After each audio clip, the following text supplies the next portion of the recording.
ኢትዮጵያ ከፓኪስታንና ከሳዑዲ አረቢያ ጋር ጥሩ የሚባል ወዳጅነት እንደነበራት ይነገራል። ሆኖም ከቅርብ ጊዜያት ወዲህ ሳዑዲም ሆነች ፓኪስታን ወዳጆቻቸውን ወይንም አሰላለፋቸውን ከግብጽና ኤርትራ ጋር እንዳደረጉ የሚያሳዩ መረጃዎች አሉ። በቅርብ ጊዜ ጠቅላይ ሚኒስትር አብይ አህመድ የመደመር ትውልድ መጽሐፍ በፓኪስታን ቋንቋ ተተርጉሞ ለፓኪስታን ሕዝብ ቀርቧል ተብሎ ነበርም።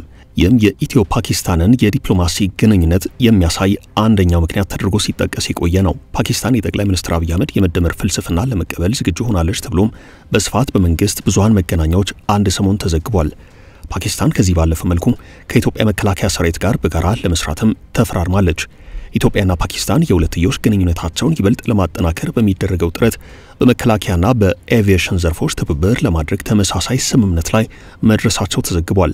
ስምምነቱ የተደረሰው ጥቅምት 6 ቀን 2018 ዓ.ም በኢትዮጵያ ልዩ መልእክተኛና በፓኪስታን ባለሙሉ ስልጣን አምባሳደር ጀማል በክር አማካይነት ነው። በፓኪስታን የፌዴራል መከላከያ ሚኒስትር ሀጃ አሲፍ መካከል ውይይት ተካሂዷል። ከኤምባሲው በወቅቱ የተገኘው መረጃ እንደሚያሳየው ከሆነ ውይይቱ ሰላምና ደህንነት፣ መከላከያ፣ ኤቪዬሽን፣ የአየር ንብረት ለውጥ፣ ንግድና ኢንቨስትመንት፣ ባህልና ቱሪዝምን ጨምሮ ሌሎች የሁለትዮሽ ጉዳዮች ላይ የሚያተኩር ነው። የባለ ብዙ ወገን ትብብር ማዕቀፎችም የንግግሩ ዋነኛ ማጠንጠኛዎች ነበሩ። ከዚህ ስምምነት በኋላ ኢትዮጵያና ህንድ ወታደራዊ ስምምነት አድርጉ መባሉ ብዙዎችን ያስገረመ ሆኗል። እንዴት ከሁለት ጽንፍ ውስጥ ከገቡ ሀገራት ጋር በአንድ ሳምንት ውስጥ ኢትዮጵያ ወታደራዊ ስምምነት ታደርጋለች ሲሉም የጠየቁ አሉ። የሆነ ሆኖ ቅርብ ጊዜ በወጣ ዘገባ ፓኪስታን አሰላለፏን ከግብጽ ጋር ስለማድረጓ የሚያሳዩ መረጃዎች አሉ። በቅርቡ ከግብጽ የጦር ኃይል ጋር ልምምድ ማድረጓ ተሰምቷል። ሳዑዲ ጅዳ ከተማ አቅራቢያ በቀይ ባህር ላይ ተካሄደው የዘንድሮ የባህር ኃይል ወታደራዊ ልምምድ ከማክሰኞ ህዳር 2 እስከ ሐሙስ ህዳር 4 ቀን 2018 ዓ.ም ድረስ መከናወኑ ተገልጿል። ካምናው የዘንድሮ አድማሱ መስፋቱ የተነገረ ሲሆን ዮርዳኖስ፣ የመንና ጅቡቲ እንዳሉ ሆነው ሱዳን ታክላበታለች። የተሳታፊ ሀገራትን ቁጥር ወደ 6 ያደረሰው የሳዑዲና የግብጽ ወታደራዊ ልምምድ ከፓኪስታንና ከሞሪታኒያ ጭምር በታዛቢነት ልኡካን የተገኙበት ነው። የነኑ ሰሞንኛ ወታደራዊ ልምምድ በተመለከተ ብዙሃን መገናኛዎች ባሰራጩት ዘገባ ሁናቴው ወደ ወታደራዊ ህብረት እያመራ እንዳለ ጥያቄ እንዲያነሱ አድርጓቸዋል። የአረብ ሊግ በሚል ግብጽና የባህረ ሰላጤው ሀገራት ቀይ ባህርን ተሻግረው ሶማሊያን፣ ጅቡቲን፣ ኤርትራን ጭምር ወደ ተጽዕኖ ክበባቸው ሲያስገቡ እንደኖሩት ሁሉ አሁንም በወታደራዊ ትብብርና በወታደራዊ ልምምድ ስም የአፍሪካ ቀንድ ሀገራትን የመሳብ አካሄድ አረቦቹ አጠናክረዋል የሚል መላምት እየተሰጠ ነው። ለመሆኑ እነ ሳዑዲ አረቢያና ግብጽ እነ ፓኪስታን በቀይ ባህር ላይ በኢትዮጵያ ምን አይነት ሐሳብ አላቸው? ከድሮ ጀምረው ሰርተዋል የሚለውን ከአምባሳደር ጥሩነህ ዜና እንሰማለን። አምባሳደር ጥሩነህ ዜና በተመድ እንዲሁም በአውሮፓ ህብረት መቀመጫ ብራሰልስ ኢትዮጵያን በዲፕሎማትነት አገልግለዋል። በኢትዮጵያ ሰብአዊ መብቶች ኮሚሽን የሰመኮ ዋና ኮሚሽነር ሆነው ያገለገሉት የአምባሳደር ጥሩነህ ዜና የዲፕሎማሲ ፋና እንዲሁም የኢትዮጵያ ዘመናዊ ዲፕሎማሲ አጀማመርና ሂደት የተባሉ 2 መጽሐፍትን አበርክተዋል። በተለያዩ ጊዜያት በረጅም የሥራ ህይወታቸው ካካበቱት ልምድ ተነስተው በዲፕሎማሲና በሀገራዊ ጉዳዮች ላይ ሐሳብ ይሰጣሉ። በአሁኑ ወቅት እየተነሳ ስላለው ስለ ባህር በር ባለቤትነት ጥያቄ፣ ስለ ኤርትራና ስለ አሰብ ጉዳዮች ከሪፖርተር ጋር ያድርጉትን ቆይታ ብዙዎች አንብበውታል። አምባሳደር ጥሩነህ ከሪፖርተር እንደሚል ጥያቄ ቀረበላቸው። ኢትዮጵያ ከቀይ ባህር እንድትነጠል ሆነ ተብሎ ሴራ ሲሰራ ቆይቷል ይባላል። ለዚህ እርሶ ከሚያውቁት ተነስተው ቢያብራሩልን የሚል ጥያቄ ነው የተጠየቁት። እርሳቸውም እንዲህ ሲሉ መለሱ። ሁለተኛው የዓለም ጦርነት ካበቃ በኋላ በአሸናፊ ሀገራት ውሳኔ የኤርትራ ጉዳይ ወደ ተመድ ተመራም። ተመድ በጉዳዩ ተሰብስቦ ሲወያይ ኢትዮጵያ የባህር በር ያስፈልጋታል፣ ኤርትራም ለብቻዋ መኖር አትችልም የሚል መግባባት ላይ በርካታ ሀገራት ደረሱ። ነገር ግን ግብጾቹ እንዲሁም አረቦቹና ፓኪስታን ጭምር ተቃውሞ ቆሙ። ከዚያን ጊዜ ጀምሮ ኢትዮጵያን ከቀይ ባህር መነጠል አለብን የሚለው አሻጥር ተጠናከረም። የኤርትራ ጉዳይ በዓለም አደባባይ መነሳት ከጀመረ ጊዜ ጀምሮ ለኢትዮጵያ መሰጠት የለበትም ብለው ሲቃወሙ ነበርም። በፌዴሬሽን ወደ መዋሃድ ስንመጣ ይህን አጀንዳቸውን አልተውትም፣ አጠናከሩት። ኋላ ደግሞ እኛ ፌዴሬሽኑን ወደ ውህደት ስንለውጠውና ኤርትራን ጠቅላይ ግዛት ስናደርጋት ህዝቡን በማክሮፉ የኢትዮጵያ ጠላቶች ይበልጥ ተመቻቸው። ግብጽ፣ ሳዑዲ፣ ፓኪስታንና ሌሎች የአረብ ሀገራት አጥብቀው የኢትዮጵያን ከቀይ ባህር መነጠል ሲደግፉ ቆይተዋል። የኤርትራን ሸማቂዎች በማደራጀት በማስታጠቅና በገንዘብ በመደገፍ የማያባራ ጦርነት እንዲካሄድ አድርገዋል። ቀይ ባህርን የአረብ ሊግ ለማድረግ አቅደው ነው ሲሰሩ የቆዩት። እኛ በወቅቱ አቅሙም ሆነ እውቀቱ አልነበረንም። እነርሱ ግን ለ30 ዓመታት ጊዜ ወስደው ሰርተው በመጨረሻ ኤርትራን አስገንጥለዋል። በትግራይ ለነሱ የሚጠቅም አካል ፈጥረው ኢትዮጵያን እንዲዝ ማድረግም ችለዋል። የትግራይ ሸማቂዎች በጊዜው እንገነጠላለን ሲሉ ኢሳያስ አፈወርቂ አይሆንም ይል ነበርም። ይህ የሆነው ደግሞ እነርሱ ከኢትዮጵያ ተገንጥለው አሰብን ይዘው እንዲሄዱ አይፈልግም ነበርም። ከጀርባ ደግፎ አዲስ አበባ ያደርሳቸውና የኢትዮጵያ ስልጣንን እንዲይዙ ያደረገው ያንን አስቦ ነው። እነሱ ኢትዮጵያን ከያዙ አሰብን ጭምር ያዘች ነጻ ኤርትራን ይዤ ገነጠላለሁ በሚል ስሌት ነው ደርግን ሲዋጉ አጅቦ ያስገባቸው። በእነርሱ ፊርማና ድጋፍ ጭምር የተረጋገጠ አሰብን ይዛ የተገነጠለች ኤርትራን ለብቻ ያገኛሉ ብሎ ሻዕቢያ ደገፋቸው። ኢትዮጵያ ለረጅም ጊዜ ተሰርቶ ነው የባህር በር አልባ የሆነችው። ዛሬኛ የእነርሱን ስልት መድገም እንችላለን። ኤርትራ በጣም ትንሽና ደካማ ሀገር ናት። የአፋሮች ጥያቄ ለኛ ከኤርትራ የባህር በራችንን ለመመለስ ጥሩ እድል አለው። ሌላው ደርግ በሶማሊያ ያደረገውን ዛሬ መድገም እንችላለን። ዛሬም ቢሆን ሶማሊያ ተጋላጭ ነች። በብዙ አማራጮች በሶማሌላንድ በኩል የባህር በር ጥያቄያችንን ማስመለስ እንችላለን። ግብጾቹም ሆኑ ሌሎች አረቦች የራሳቸው ስስብልት አላቸው። አንድ ፈረንጅ በአንድ ወቅት የነገረንን ታሪክ አረሳውም። ሁለት አረብ ወንድማማቾች ለረጅም ጊዜ ተለያይተው ኖሩ። ከረጅም ዓመት በኋላ መንገድ ላይ ድንገት ሲተላለፉ ተገናኙ። በጣም እንደ ተነፋፈቀ ሰው ተቃቅፈው ተላቅሰው ሰላም ተባባሉ። ናፍቆታቸውን ተለዋውጠው በመጨረሻ እስካገኘ ደህናውን ተባብለው ተሰነባብተው ጀርባ ተሰጣተው መንገድ እንደመጀመር ካሉ በኋላ ግን በድንገት የታጠቁትን ሰይፍ መዘው ዞረው እርስ በርስ ተገዳደሉ ብሎ ነበር የነገረን።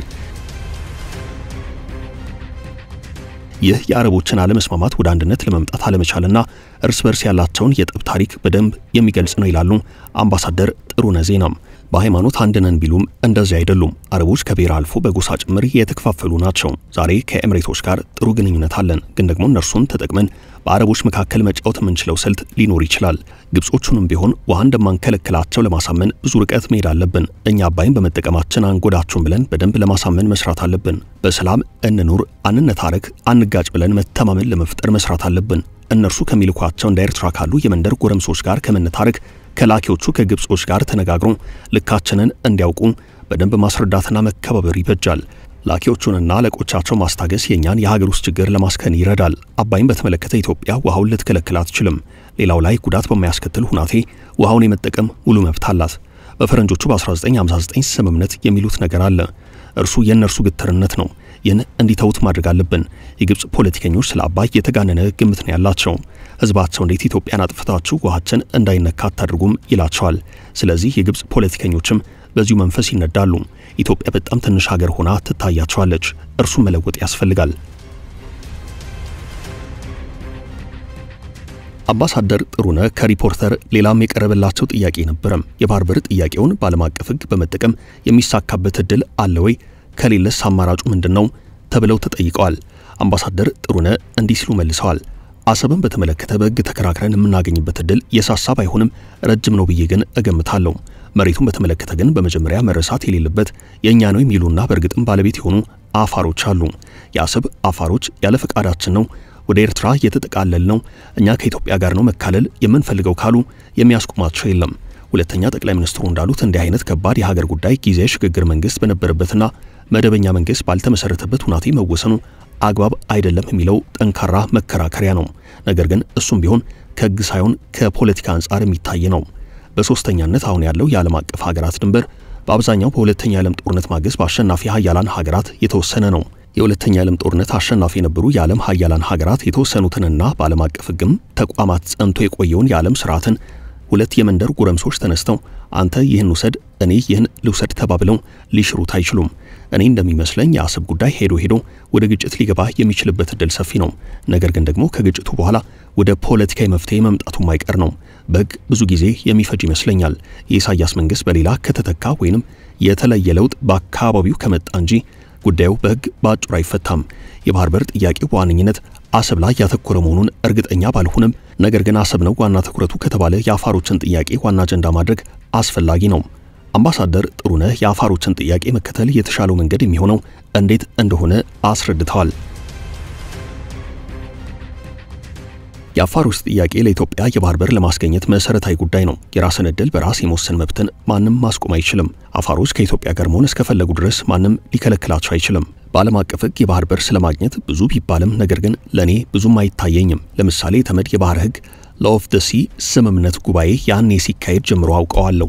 ህጉ በአጠቃላይ የባህር በር ያላቸው ሀገራትና የባህር በር የሌላቸው ሀገራት እንዴት መተባበር እንዳለባቸው ነው የሚያሳየው።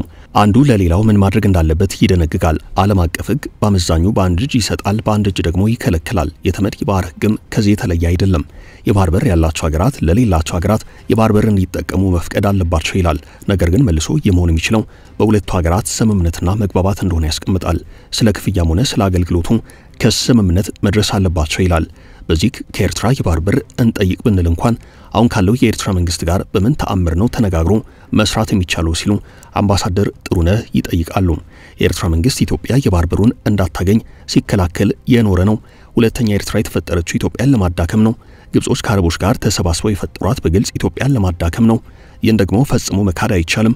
ጉዳዩ የህግ ጉዳይ ከሆነ በቀላሉ አይፈታም። ምናልባት ኢሳያስ እንደኛ ስላረጀ ከእርሱ በኋላ በኤርትራ የሚተካው ትውልድ በቀላሉ ለመግባባት የማይቸገር ሊሆን ይችላል።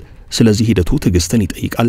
ከኢሳያስ በኋላ ምናልባት ጠንካራ መንግስት እስኪመጣ ጊዜ ይወስዳል። በዚህ ላይ ፖለቲካ ትርምስና ግጭትም ሊፈጠር ይችላል። ይሁን እንጂ ለኢትዮጵያ የባህር በር ጥያቄ መሳካት በሂደት አመቺ ዕድል ሊፈጠር እንደሚችል እገምታለሁ። የኢትዮጵያ መንግስት እነዚህን አመቺ ዕድሎች በአግባቡ ለመጠቀም ተዘጋጅቶ መቆየት ያለበት ይመስለኛል ሲሉ አምባሳደር ጥሩነህ ዜና ከሪፖርተር የአማርኛው እትም ጋዜጣ ዝግጅት ክፍል ጋር በነበራቸው ቆይታ ተናግረዋል።